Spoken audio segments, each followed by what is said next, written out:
Hi friends, welcome to నిపు Nagaraj, the voice of truth. మీరు ఈ channel ఇంకా సబ్స్క్రైబ్ చేసుకోకుంటే వెంటనే సబ్స్క్రైబ్ చేయండి ఫర్ ఇన్స్టెంట్ అప్డేట్స్. ఇక ఈరోజు మన టాపిక్, నోరు అదుపులో పెట్టుకో బాలయ్య అని సూచిస్తున్నారు మన ట్రేడ్ పండితులు.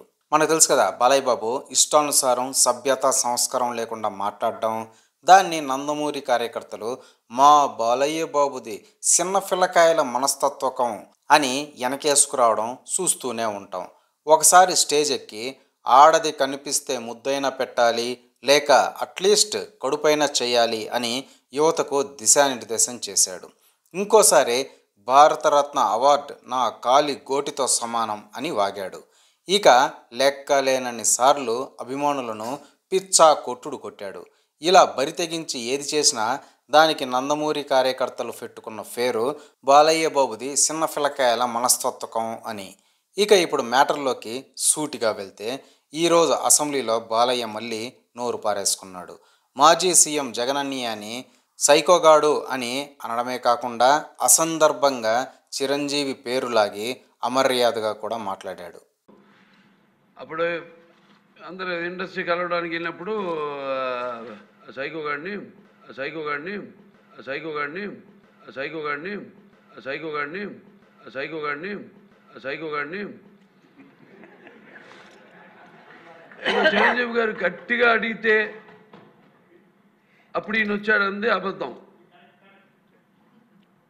గట్టిగా ఎవడు అడగలేదు అక్కడ. అది మీరు అన్నారు ఇందాక, ఏదో గట్టిగా అడిగితే ఈయన వచ్చాడు మళ్ళీ కలవడానికి, లేకపోతే ఏదో సినిమాటోగ్రఫీ మినిస్టర్ కలవమన్నారు అని. ఏంటంటే అడినా అండి అవి మిగతాన్ని ఓకే, అవమానించడం ఆయన ఓకే. ఏదో ఆయన పెద్ద గట్టిగా చెప్తే ఆయన దిగి వచ్చాడంట కలవడానికి, లేకపోతే సినిమాటోగ్రఫీ మినిస్టర్ కలవమన్నా అంట. మనం కూడా నాకు ఇన్విటేషన్ వచ్చింది ఇక్కడ ఫిల్మ్ డెవలప్మెంట్ ఒక లిస్ట్ తయారు చేయమని. నాది 9వ పేరు వేశారు.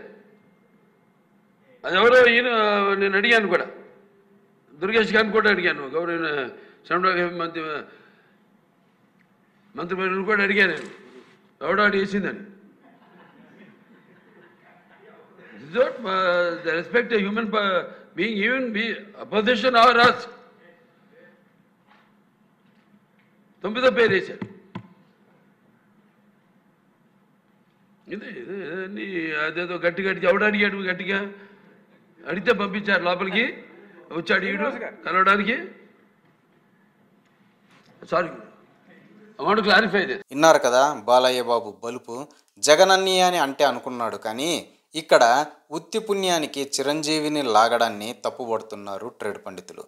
బాలయ్య బ్యాక్గ్రౌండ్ అందరికీ తెలిసిందే కదా. మొదటి తరం నెంబర్ 1 హీరో కమ్ సీఎం అయిన పెద్ద ఎన్టీఆర్ కొడుకుగా ఇండస్ట్రీలోకి వచ్చిన నెపో కిడ్. అంత బ్యాక్గ్రౌండ్ ఉన్నా కూడా ఎందుకు పనికిరాడని ఎన్నో సందర్భాల్లో ప్రత్యక్షంగా చూసాం. ఒక్క ఇండస్ట్రీ సమస్య పైన కూడా ఇప్పటి వరకు నోరు మెదిపినోడు కాదు. ఇక ఇండస్ట్రీ బాగోగులు అస్సలు పట్టించుకోడు. ఎందుకంటే మేం వేరు, మా బ్రెడ్ వేరు, మా జామ్ వేరు అని మార్స్ నుంచి డైరెక్ట్గా ఫ్లయింగ్ సాసర్లో దిగి వచ్చినట్టు ఫీల్ అయ్యే అల్పబుద్ధి బాలయ్య బాబుది. బాబు గారు అధికారంలోకి వస్తే తప్ప ఒక్క సినిమా అవార్డు కూడా బాలయ్యకు దిక్కుండదు అనేది వాస్తవ నిజం.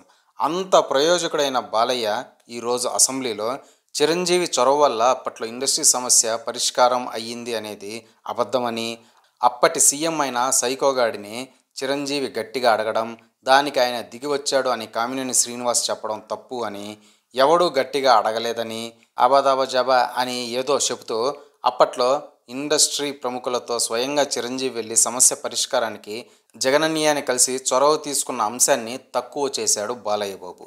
అంటే బాలయ్య బాబు తీరు ఎలా ఉందంటే, తనకు చేయడం చేత కాదు, ఎవరైనా చేస్తే ఓర్చుకోలేడనమాట. ఇక్కడ బాలయ్య ఇంతలా చిరంజీవి పైన అక్కసు వెళ్ళగక్కడానికి కారణం వేరే లేకపోలేదు. అప్పటి సీఎం అయిన జగనన్నయ్య చిరంజీవి వస్తేనే మీటింగ్ ఉంటుందని, లేకుంటే లేదు అని బాలయ్య అనేవాడిని కనీసం కన్సిడర్ కూడా చేయలేదు. అదన్నమాట అసలు సంగతి. ఇక బాలయ్య బాధ్యతారాహిత్య వాగుడుపైన చిరంజీవి కూడా స్పందించారన్నమాట.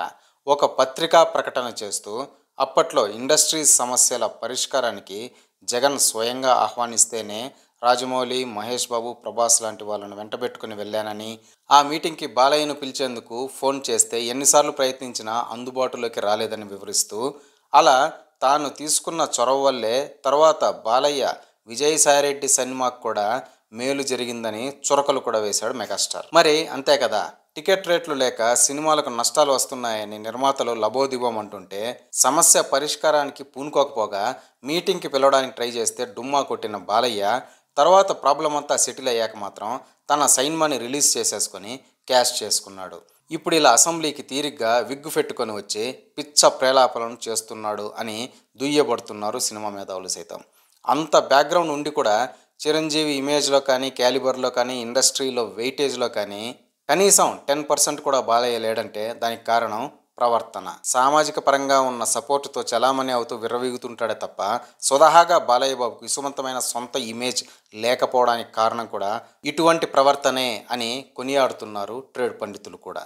ఇదే ఫ్రెండ్స్ ఈరోజు టాపిక్. ఇలాంటి లేటెస్ట్ అండ్ ఇంట్రెస్టింగ్ టాపిక్స్ కోసం please subscribe to Nipun Nagaraj, the voice of truth, and please like, share and comment this video with your valuable opinions. See you again.